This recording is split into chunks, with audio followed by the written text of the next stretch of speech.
ഇത് നമ്മുടെ ചാനലിലെ ആദ്യത്തെ ലോങ് വീഡിയോ ആണ്. ആദ്യത്തെ വീഡിയോ നിങ്ങൾക്ക് യൂസ്ഫുൾ ആവണം എന്നൊരു പ്ലാൻ ഉണ്ടായിരുന്നു.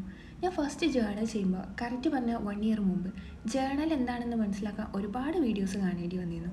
അപ്പോൾ അന്ന് വിചാരിച്ചായിരുന്നു ഒരു സിമ്പിൾ വീഡിയോ ചെയ്യണമെന്ന്. ഇപ്പോൾ എൻ്റെ ഒരു 1 ഇയർ എക്സ്പീരിയൻസ് വെച്ച് എനിക്കറിയാവുന്ന കുറച്ച് കാര്യങ്ങൾ സിമ്പിളായിട്ട് പറയാമെന്ന് വെച്ചു. കൂടെ എനിക്ക് ഫീൽ ചെയ്തിട്ടുള്ള ചേഞ്ചസും. അപ്പോൾ ഞാൻ മെയിനായിട്ട് ബുള്ളറ്റ് ജേർണലാണ് ഫോളോ ചെയ്യുന്നത്. പിന്നെ സ്പെഷ്യലായി തോന്നുന്നതല്ല, ഒരു 5 മിനിറ്റ് ജേർണലും ആക്കാറുണ്ട്. ബുള്ളറ്റ് ജേർണൽ ഫോളോ ചെയ്തപ്പോൾ എനിക്ക് തോന്നിയ ഒരു ചേഞ്ച് എന്ന് വെച്ചാൽ ഓരോ ഡേയും പ്ലാൻ ചെയ്യാൻ പറ്റുന്നുണ്ട്. ചില ദിവസങ്ങളിൽ പ്ലാനിങ് എല്ലാം സക്സസ് ആവണമെന്നില്ല, എന്നാൽ കുറച്ചെങ്കിലും ഹാപ്പിനെസ്സും സാറ്റിസ്ഫാക്ഷനും നിങ്ങൾക്ക് ലഭിക്കും. എപ്പോൾ എന്നറിയോ, ആ ഒരു മന്തിൻ്റെ നമ്മൾ ഫോളോ ചെയ്ത അല്ലെങ്കിൽ ട്രാക്ക് ചെയ്തെല്ലാം കാണുമ്പോൾ. ഇനി എന്താണ് ജേർണൽ എന്ന് പറയാം. നമുക്കിഷ്ടമുള്ള എന്തോ അതിലേതാ. അതിന് നിങ്ങളുടെ തോട്ട്സ്, ഫീലിങ്സ്, ഗോൾസ്, എക്സ്പീരിയൻസ് അത് എന്തോ ആവാം. ശരിക്കും പറഞ്ഞാൽ നോ റൂൾസ്. ഇതിൻ്റെ റൂൾസും റെഗുലേഷൻസും എല്ലാം നമ്മുടെ കയ്യിലാണ്. ഇനി നിങ്ങൾ ബിഗിനർ ആണെങ്കിൽ നോർമൽ നോട്ട്ബുക്ക് യൂസ് ചെയ്യുന്നതാവും ഒന്നുകൂടെ നല്ലത്. ആ ഒരു ബുക്ക് ജേർണലിൽ മാത്രമായിട്ട് മാറ്റി വെക്കാനും ശ്രമിക്കുക. നിങ്ങളുടെ ഇഷ്ടം അനുസരിച്ച് മോർണിംഗോ നൈറ്റോ എപ്പോൾ വേണമെങ്കിൽ ജേർണലിങ് ചെയ്യാം. ഒരു പീസ്ഫുൾ അറ്റ്മോസ്ഫിയർ ചൂസ് ചെയ്യാൻ മാക്സിമം ശ്രമിക്കുക. ഇങ്ങനെയൊക്കെ പറയുമ്പോൾ നിങ്ങൾക്ക് തോന്നാം ജേർണലും ഡയറിയോ ഒന്നല്ലെന്ന്. ഈ ഒരു തോട്ട് ആദ്യം എനിക്കും ഉണ്ടായിരുന്നു കേട്ടോ.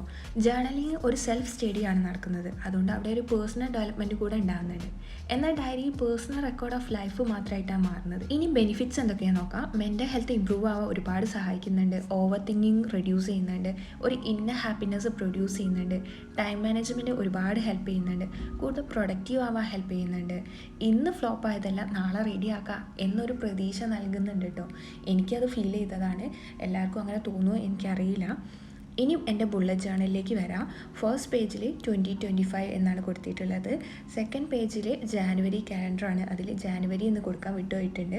പിന്നെ 2 പേജിലുമായിട്ട് ഞാൻ കോഡ്സ് എക്സ്ട്രാ കൊടുത്തിട്ടുണ്ട്. എനിക്ക് കോഡ്സ് കാണുമ്പോൾ ഒരു പോസിറ്റീവ് ഫീൽ തോന്നാറുണ്ട്. അപ്പോൾ അതിന് വേണ്ടിയിട്ടാണ് ഇങ്ങനെ ചെയ്യുന്നത്. നിങ്ങൾക്ക് ഇഷ്ടമുണ്ടെങ്കിൽ അങ്ങനെ കൊടുക്കാം. തേർഡ് പേജിൽ ഗോൾസാണ് കൊടുത്തിട്ടുള്ളത്. അത് 4 ഡിവൈഡ് ചെയ്തിട്ടുണ്ട്. Academic, personal, health, social. ഇതെല്ലാം പിൻട്രസ്റ്റ് ഇൻസ്പയർഡ് ആണ്. ആൻഡ് ഫോർത്ത് പേജിൽ ഹാബിറ്റ് ട്രാക്കർ കൊടുത്തിട്ടുണ്ട്. പിന്നെ ലാസ്റ്റ് പേജിൽ ജനുവരിയിലെ ഫസ്റ്റ് വീക്കിൽ ടു ഡു ലിസ്റ്റ് ചെയ്താൻ വേണ്ടിയിട്ടും ഇമ്പോർട്ടൻറ്റ് പോയിൻറ്റ്സിന് വേണ്ടിയിട്ടും കൊടുത്തിട്ടുണ്ട്. അപ്പോൾ വീഡിയോ ഇഷ്ടപ്പെട്ടാൽ ലൈക്ക് ചെയ്യുക, സബ്സ്ക്രൈബ്